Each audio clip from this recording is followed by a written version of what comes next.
And so I'm sure that, especially in your world, there's been a lot of buzz about how AI is changing the landscape. And now there's all this digital art that is easily available.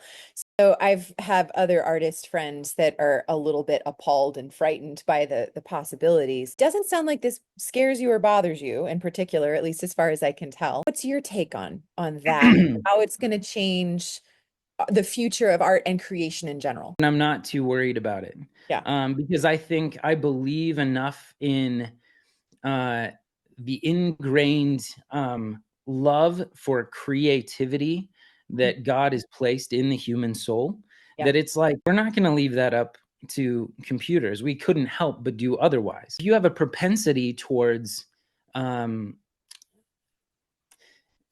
if you have a propensity towards laziness or just wanting to rush to the end and get to the final result, Right. then you might be more you might more easily fall into that trap of Yeah. what it means to like actually use AI and abdicate your creative capability to a machine.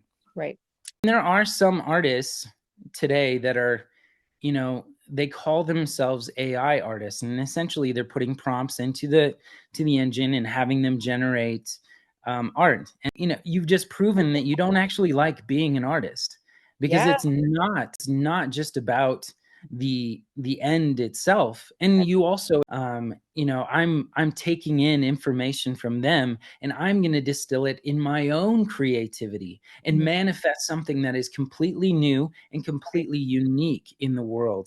So I think that it will separate um, sort of the men from the boys when it comes to the Sure. to who is like a true creative. Right.